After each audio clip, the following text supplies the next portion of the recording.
and welcome back to my channel. As most of you know, I just welcomed my baby girl into this world less than 2 weeks ago. If you haven't seen my labor and delivery vlog, it is up on my channel, the video right before this one, so you can check this out.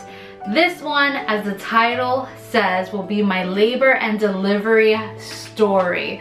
So in the vlog, you all got to see the visuals, and in this one, I decided to sit down with all of you and tell you in more detail how my second labor and delivery went. And so let me get started because I don't want this to be super long. So I was past due. I was only 2 days past due, so I was 40 weeks and 2 days. And I think as most women, when they get to that final stage in pregnancy, they just want to meet their baby. They're feeling uncomfortable. I was feeling so uncomfortable. I just wanted the baby out. I started doing natural things to induce my labor, like drink ginger tea. I even had Dom give me a foot massage, because if you hit certain pressure points, they say that it can induce labor. That did not work. And so the day I actually started getting contractions, I decided to wake up and have a dancing party with my little one. We're gonna dance this baby down. We're gonna dance this baby down, down, down.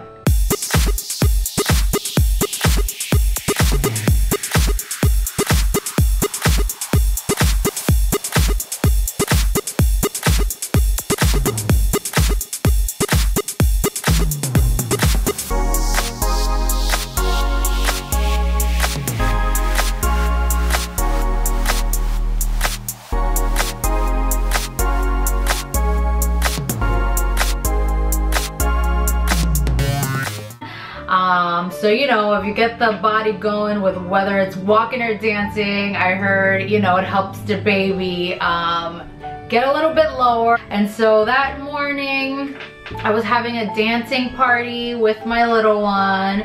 So I got some exercise in there. And then later that afternoon, I told Dom, since it was such a beautiful day in New Jersey that day, that I wanted to go to the park and walk. And so we walked a lot, let me tell you. We walked so much, and I was actually starting to get contractions, but it was like my regular Braxton Hicks contractions where my stomach would tighten, but it was getting like a little bit more painful as I was walking. So I'm like, oh, you know, I kept telling Dom, like, I think it's gonna work because I'm getting a lot of walking in and I kind of feel a little different.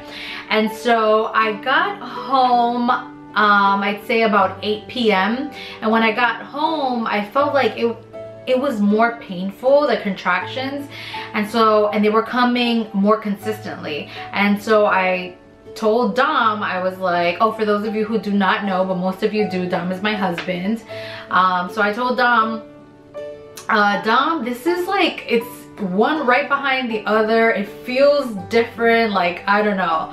And so as the night progressed, the contractions started getting a little bit more painful, so much so that I could not even sleep through them. So I put my little one to bed, and then I woke up and Dominic was in the living room, and I'm like, I cannot sleep through these contractions. I think it's like the real thing.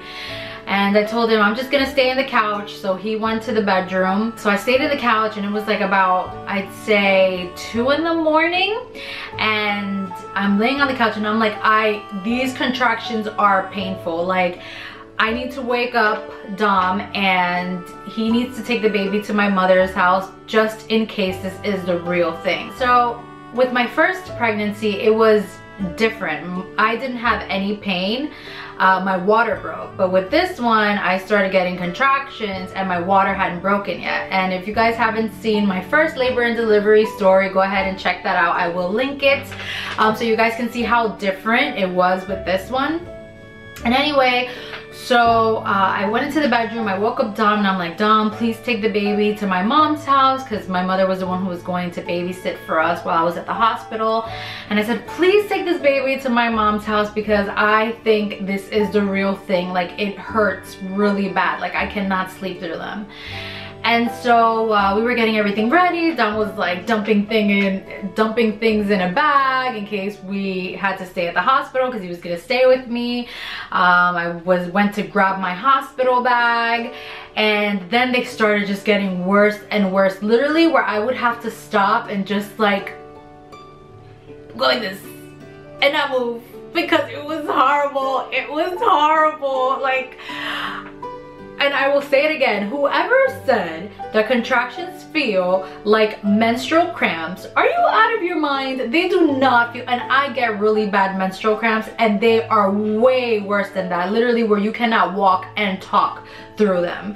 And so when Dom went to drop off the baby, I downloaded the application where it you basically could time your contractions, and they were about 5 minutes apart. So it's so weird, like when I wasn't getting a contraction, I was completely fine. I can talk through them and everything, and then it would come, like you can feel it coming, and I'm just like bracing myself like, oh no, it's coming, it's coming. Oh my gosh, it was so horrible. I did not enjoy that one bit, so let me tell you. And so Dominic got back from dropping off the baby at my mother's house. We kept timing my contractions, and then they started becoming like 2 minutes apart. So Dom's like, you need to call the doctor, and I called the doctor, and the doctor said basically that I could just go ahead and go to the hospital because I was past 40 weeks anyway. I know most of you know that if you aren't dilated to a certain extent, they do send you back home to labor at home a little bit more, and I didn't want that to happen to me, but she said everything is fine and whatever. So we went. Dom put Christian music on in the car, and I was trying to like be one with Jesus in the car. Like I was just trying to like go somewhere else where it wasn't the car where I was feeling so much pain. And so I was trying to concentrate and worship music, but that just made me cry even more, honestly. Like it was not working. Just the presence that was in the car just made me cry even more, so that did not help. And so when I got to the hospital, I was at the point where I couldn't even walk. The contractions were so painful. They got a wheelchair for me. So I got wheeled up to a room, and they told me to put the gown on, and I was just in like excruciating pain. And I was like, I want the epidural. Like, I want it now, please. And then they're like, okay, the anesthesiologist will be right with you. Thankfully, the anesthesiologist didn't have another emergency where they weren't around, or he was around and he was available, so he was gonna be right with me. And I just could not take it. Like, there was no way that I was going to try to have a natural labor with no medication. Like, that was just not going to happen. And so I was also afraid because with my first pregnancy, you all know the epidural did not work. And so I was afraid it was gonna happen with this one, and I just could not even imagine being in that pain for hours and hours at a time. And so when the nurse checked me, she told me I was 6 centimeters dilated, so that I was progressing well. And the anesthesiologist came in, he put the epidural in, and I was like, I look at him and I was like, you're good at this, right? How long have you been doing this? He's like, I'm pretty good at this. And so he put it in, and the pain was gone. The pain was gone. Thank you, Jesus. Hallelujah. Thank you for your prayers. The pain was gone. I did not feel anything at all. And I just want to say I had the best labor and delivery nurse of all time. Her name was Carol.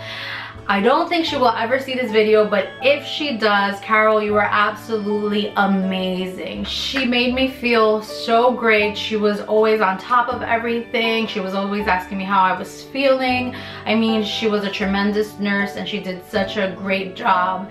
And I think her help had a lot to do with my comfort level, and she was just so amazing. I got to the hospital, I'd say like at 4 in the morning, almost 4 in the morning. And then it was around 8 in the morning, and they said that I should have the baby before noon. And so then I was like at 8 centimeters dilated in the morning time, and it kind of like stopped. And so they said they were gonna add a little bit of Pitocin in to, you know, help it go along. And so when they did that, I went from like 8 to 9 like in the matter of a minute, and they had to shut it off. They were like, we had to shut the Pitocin off because you were just going way too fast now. They're like, you're definitely gonna have this baby before noon. I mean, I was just great. Like, I didn't feel any pain. I was watching TV. Like, I was in heaven. Compared to my first labor, this was like heaven to me. And so everything just went well. And then around 11:30, they checked me again and they said that I was ready. So then I told them that with my first delivery, like, I pushed her out like in 7 minutes. And so they were like, whoa, so that means that this one's gonna come pretty fast. So they did a test push. So they told me to push, and they're like, all right, okay, you're ready, stop pushing. Like, they wanted to see, you know, if the baby would come out right away. And literally I pushed 4 times and the baby came out. So it was so quick, it was painless. It was just the ideal situation. Like, I felt no pain. I was just so happy, as you guys saw in the vlog. Tears of joy, tears of joy, tears of joy. And it's just always going to be a surreal feeling. It's just so surreal. Like, there's really a baby inside of me that I am pushing out, another human being. It's the most beautiful experience in the world. The recovery is always a little bit tough, but even with the recovery, I recovered way quicker than with Samara. I guess because they weren't putting so much medication in, because the epidural actually worked this time. And I had the best nurses when I was recovering. It's just so heartwarming when you truly see people that love what they do, and people that just love people, especially in the profession of being a nurse. And they were just so amazing with me. And that's pretty much it, you guys. That was my experience with this birth. I could not be any more happier with my 2 girls, and I know you guys want to see Mila, so I will go get Mila, and I will also go get Samara, because I know you guys probably are missing the vlog. They will be back soon. I've just been trying to get a routine going with the girls, and I've been trying to recover. So the vlogs will be back soon, but I wanted to get a video up. Let me go get the girls so you all can see them. Hold on one second. This is baby Mila. She is currently sleeping, knocked out, tired. Let me try to turn this way so you guys can see her a bit more. She's so tired. I wish she was awake. She's about to wake up soon though. Come here. Come on, mommy. Come on, mommy. Samara, look. Say hi. Say hi. Say hi to everybody. Look. Mwah. Mwah. Okay. You don't want to be anymore? Go with Dada. And so that's it for my labor and delivery story. I hope you all enjoyed it. If you haven't subscribed to my channel, please subscribe. Please also give this video a thumbs up, as it does help my channel. And so, as always, we love you, we adore you, and I will see you in the next vlog.